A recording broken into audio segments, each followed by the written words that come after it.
Good morning! It's our third day. Second day pala. Second day pa lang ba? Yan, mag-breakfast kami ulit kasi... Tama, third day. Yan, mag-breakfast kami ulit. Tapos, may tour kami ulit ng 9. So, dapat ang goal namin 8:15 or 8:30. Tapos na kami kumain para makapag-ayos pa kasi... Look! Ko yung t-shirt niya. Kasi wala akong dalang t-shirt, nakalimutan ko. Let's go. So, ito ulit yung food namin. Pero okay lang kasi wala sa akin problema yon. So, nakaka-visit to. Nakakawala ng sa mood to eh. Pababa na kami, papunta na kami sa baba. Doon kasi yung meet up para sa next tour. Kainis. Mamaya na lang. So, dito na kami sa bus.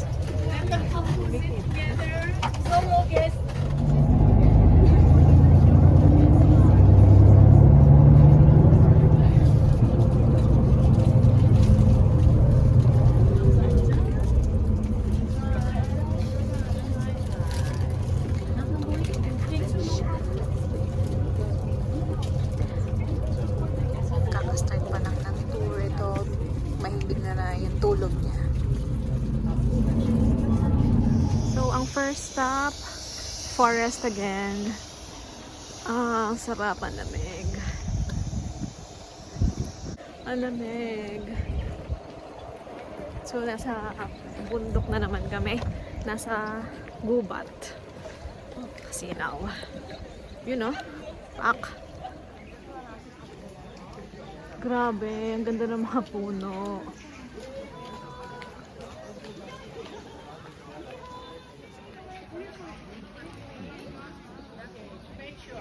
If you take the longest route, 13 kilometers. So you cannot join the tour again.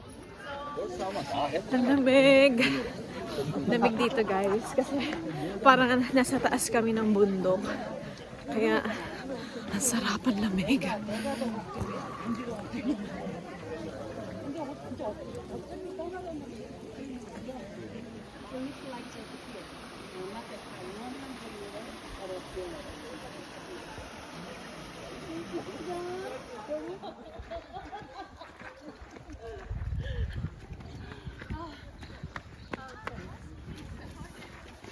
Andito tayo ngayon sa kalagitnaan ng forest.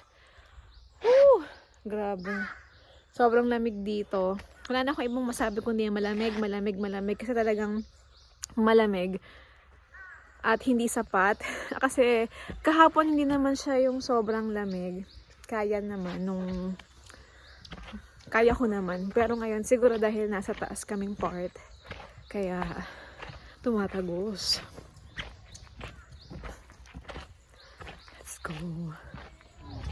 Hoy, grabe, may mga sabay kami field trip. 1140, 1145. Annyeong!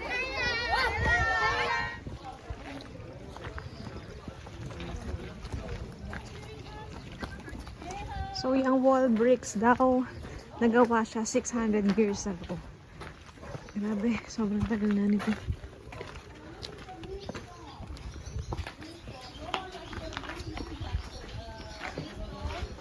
뮤직그룹의 대왕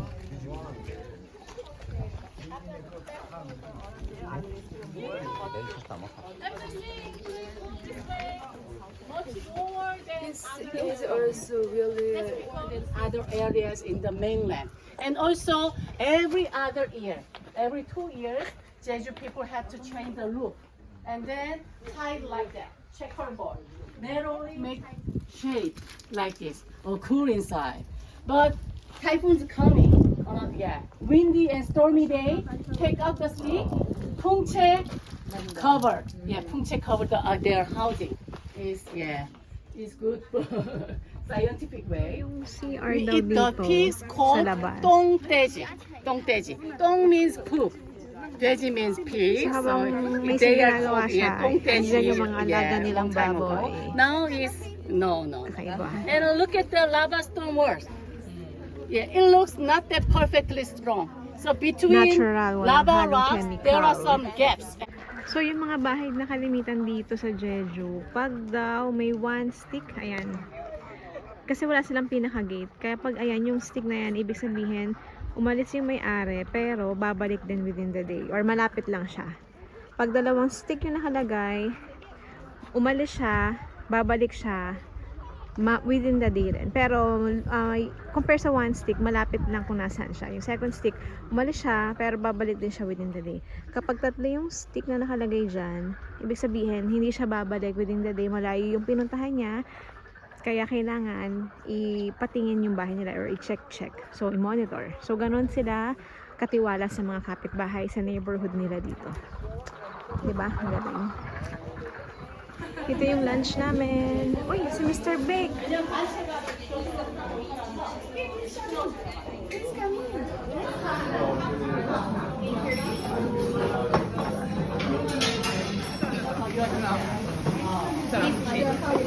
eggplant. So, tapos na kaming kumain, tapos na kaming mag-lunch. At andito na ako sa CR, inaantay ko lang yung isa. So far, ang sasarap na mga kinakain na namin dito. Parang iba talaga yung kapag sa mga traditional restaurant ka kumain dito sa Korea. Kasi para talaga siyang homemade. Yung sinuserve, yung ino-offer nilang food. Kaya masarap. Yung kimchi, yung pork, yung mga side dishes. Sobrang panalo. Kaya wala na naman tayong kabusugan. Yung tiyan natin, sumisilip na naman. So ayun, antay lang muna at pabalik na rin kami ng bus off to the next destination. So alam nyo na yung mga ganyang tipuhan, yung mga ganyang ngiti. Nakapag-iwan na naman siya ng bakas.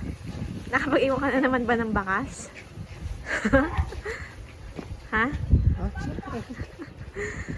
Ang kahirap-hirap. Kahit saang lugar. Yun, no? Si ate. Ayan si ate. Rinig na rinig ka sa vlog ko. Iba-vlog ko to. Nakapost to. Ayun. Okay. Malamig. Malamig yung panahon. Malamig. Gigigil ako sa'yo. Ayan, no? Si ating nakadilaw. Target nitong isa. Gigigil ako sa'yo.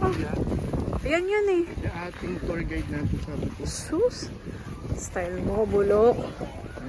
Pabalik na kami sa bus. Sige. Ano? Pakyat na. Painit mo. Kailangan ko na itong patayan kasi, kailangan ko na i-off yung vlog ko kasi baka kung ano pa yung masabi ko. See you later, guys. Tara na! Tingnan mo lang din kasi. Umakit na. So, pinapapili kami kung doon kami sa top o sa akit kami sa pinakataas or sa observatory. So, ang napili namin sa observatory lang. Kasi medyo mataas-taas lang yung aakyatin. Oh my God, ang taas.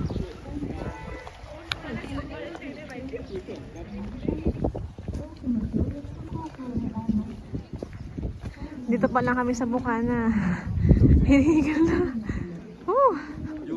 So sa right, doon yung papunta sa top. Sa kaliwa, sa observatory.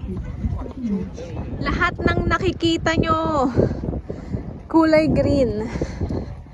Wala, kulay green lang. Ganda, oh. Gusto ko sana umakyat, pero feeling ko kaya naman kung aakyat. Kasi, wait nga lang. Yan. Feeling ko kaya naman kasi hindi naman siya dadaliin. Saka may 1 hour naman na time. Pero, ayaw nung kasama ko. Joke lang. Para sa vlog to. Nasira pa ako. Para sa Ikaw vlog to. nagsabi. Para sa vlog to. Sabi ko sa JJ. Mataas. Pagod ako. Mainit. Sige na, mamaya na. Mamaya na. Bye-bye. So, andito na kami sa observatory. Fairness, mataas rin siya.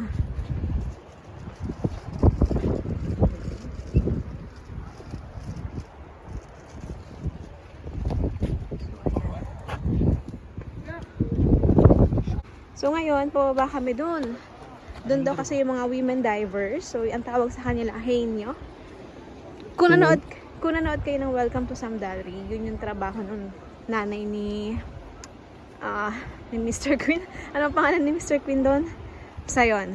Yung sumisisid sila sa dagat, tapos kumukuha sila ng mga abalone, mga kung ano-ano, basta shell, something yan. Doon tayo papunta.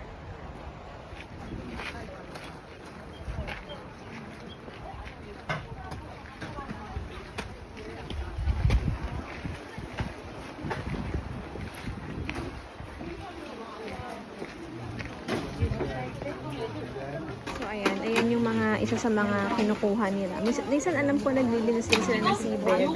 Sila yung mga nagtatanggal ng mga dumi. Ayan. Then nangunguha din sila ng mga shell.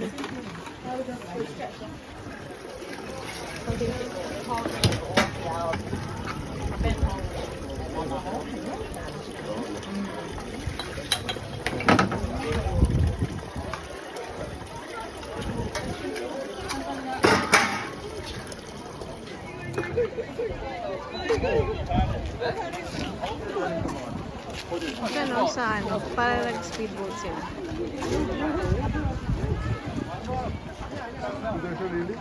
So, doon kami galing sa taas, bumaba, at nakarating dito. Woo!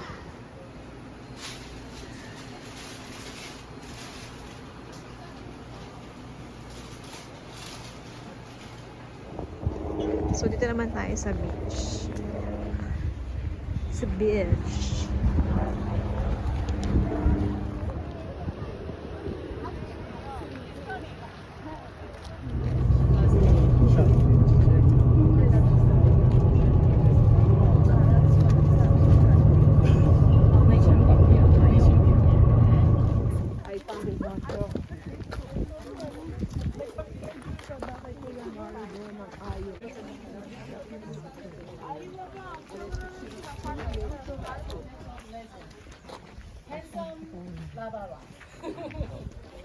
And the mother and child. Mother.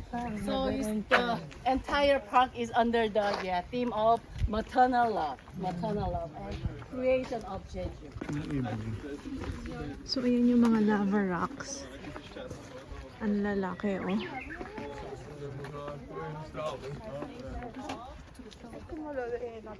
So, ito yung mother and child na lava rocks.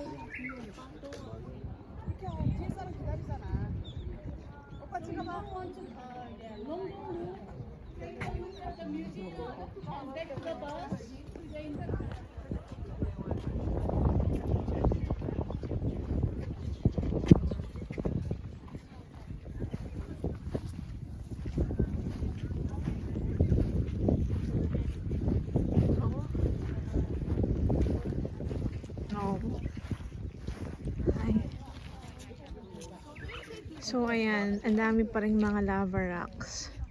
Siyempre.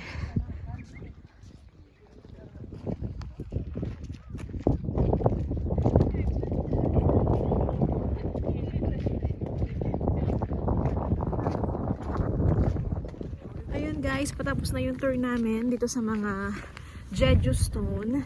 Yan. Kita nyo naman, diba? Ang dami. So, ayun. Tapos, alam nyo, dito sa tour na to, parang first time to na wala kaming kasamang Pinoy. No? Parang first time. Kasi parang kahit saan ka magpunta, may Pinoy eh. Ito, first time na kami lang. Kaya, walang nakakaintindi sa amin, guys. Akalain mo yun. Ito ang isa sa mga pinakamatandang Jeju Stone. Ito, Jeju Stone. Kaya iuuwi ko na to kasi ano to eh, talagang kailangan tong iuwi. Sobrang ka-treasure.